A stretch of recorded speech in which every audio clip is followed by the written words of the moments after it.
Hello बच्चों, let's read the question. Which of the following quantities is not dimensionless? So बच्चों given है हमें चार quantities Poisson's ratio, shearing strain, longitudinal strain and volume stress. इसमें से हमें एक ऐसी quantity choose करनी है जो कि dimensions possess करती है. It means dimensionless नहीं है. तो बच्चों सबसे पहले अगर हम ए ऑप्शन में चेक करें that is the Poisson's ratio. तो पॉइजन्स रेशियो बेसिकली हम क्या बोलते हैं that is the lateral strain. Lateral strain mean side wise क्या यहाँ पर चेंजेस आ रहे हैं divided by the longitudinal strain. Longitudinal strain means length wise क्या चेंजेस है. तो अगर मान लेते हैं हम एक वायर, इस तरह से हम एक वायर मान लेते हैं, इसका हम मान लेते हैं कि ओरिजिनल डायमीटर है d और इसकी ओरिजिनल लेंथ है हमारे पास में l. सो बच्चों जब हम इस वायर को इलोंगेट करेंगे इस तरह से, सो इसकी जो लैटरल है, लैटरल कंप्रेशन हो जाएगा. इट मींस डायमीटर में चेंज क्या आ गया हमारे पास डेल डी और इसकी जो लेंथ में चेंज है वो आई डेल एल. सो बच्चों हम लिख सकते हैं लैटरल स्ट्रेन को, this is change in diameter divided by original diameter and divided by change in length divided by original length. तो हम न्यूमरेटर को चेक कर सकते हैं, ये डायमेंशन लेस है एज वेल एज जो डिनोमिनेटर है वो भी डायमेंशन लेस है. तो ऑप्शन ए रिजेक्ट हो जाता है.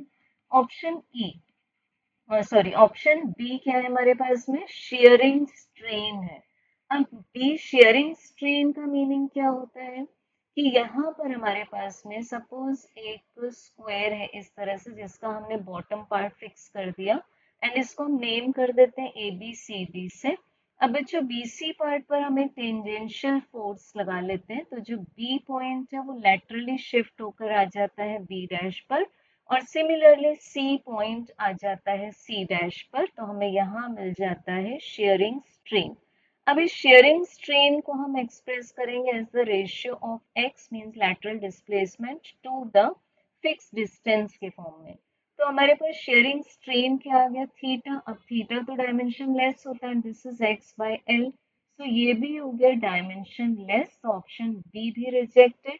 एंड सी है हमारे पास में लॉन्गिट्यूडिनल स्ट्रेन जिसको हम लिखते हैं change in length divided by length means इस फॉर्म में.